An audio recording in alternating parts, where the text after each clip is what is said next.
Bhagavad Gita as it is, Chapter 7, Text 2.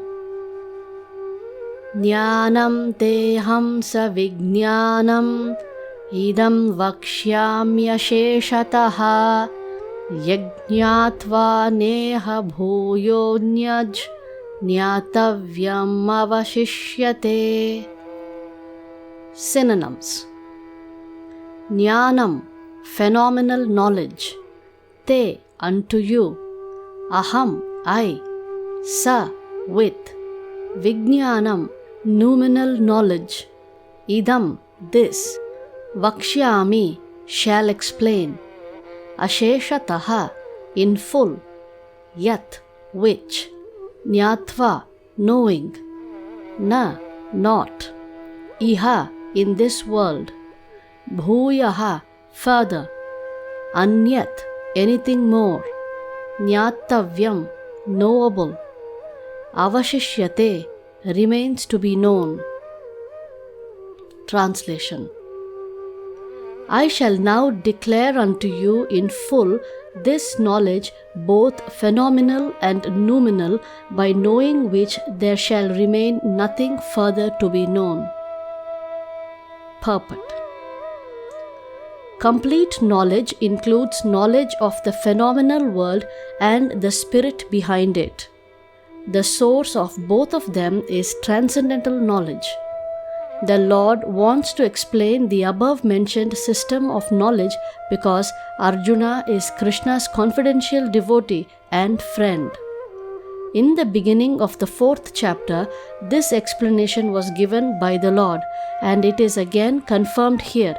Complete knowledge can be achieved only by the devotee of the Lord directly from the Lord in disciplic succession.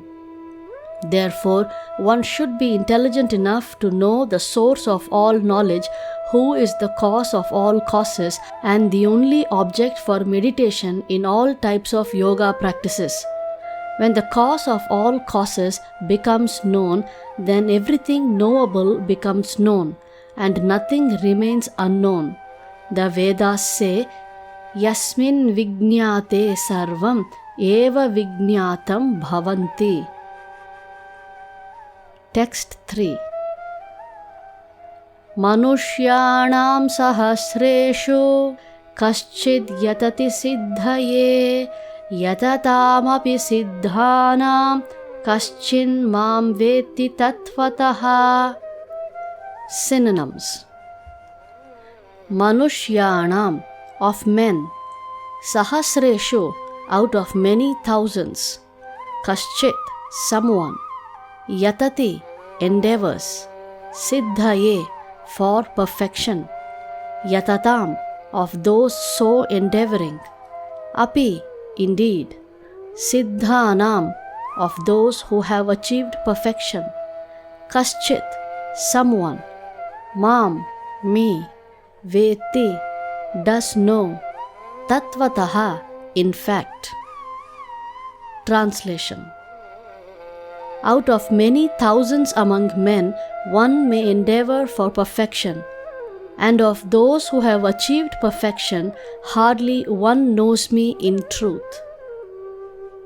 Purport: There are various grades of men, and out of many thousands, one may be sufficiently interested in transcendental realization to try to know what is the self, what is the body, and what is the absolute truth. Generally, mankind is simply engaged in the animal propensities, namely eating, sleeping, defending, and mating, and hardly anyone is interested in transcendental knowledge.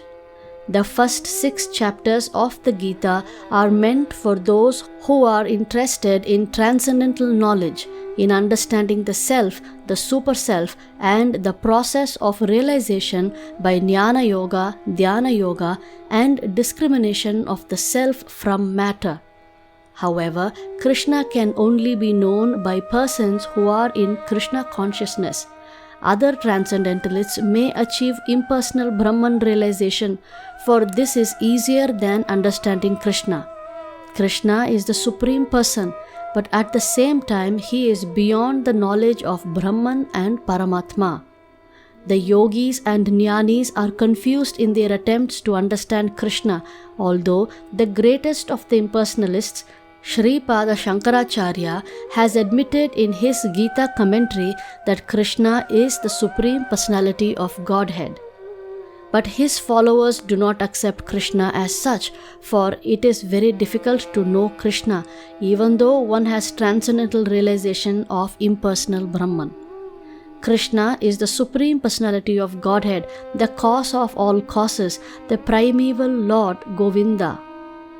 Ishvaraha Paramaha Krishnaha Satchidananda Vigraha Anadiradir Govindaha Sarvakarana Karanam. It is very difficult for the non-devotees to know him.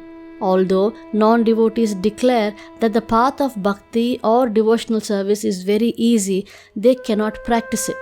If the path of bhakti is so easy as the non-devotee class of men proclaim, then why do they take up the difficult path? Actually, the path of bhakti is not easy. The so-called path of bhakti practiced by unauthorized persons without knowledge of bhakti may be easy, but when it is practiced factually according to the rules and regulations, the speculative scholars and philosophers fall away from the path.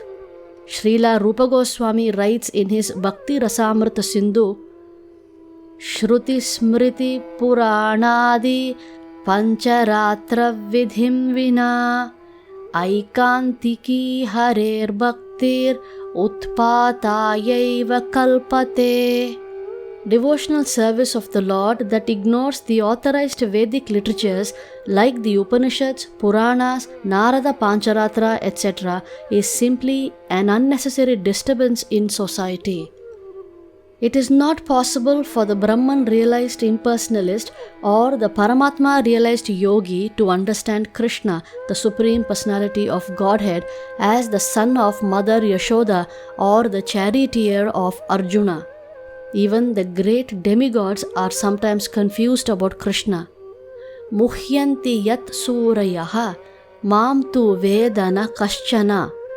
No one knows me as I am, the Lord says. And if one does know him, then sa mahatma sudurlabhaha. Such a great soul is very rare. Therefore, unless one practices devotional service to the Lord, he cannot know Krishna as he is, tattvataha, even though one is a great scholar or philosopher. Only the pure devotees can know something of the inconceivable transcendental qualities in Krishna, in the cause of all causes, in his omnipotence and opulence, and in his wealth, fame, strength, beauty, knowledge, and renunciation, because Krishna is benevolently inclined to his devotees. He is the last word in Brahman realization, and the devotees alone can realize him as he is. Therefore it is said, Ataha Shri Krishna Namadi Nabhavet Grayam Indriyaihi Sevon Mukehi Jihvadau Swayam Eva Spuratyadaha. No one can understand Krishna as he is by the blunt material senses, but he reveals himself to the devotees, being pleased with them for their transcendental loving service unto him. Padma Purana.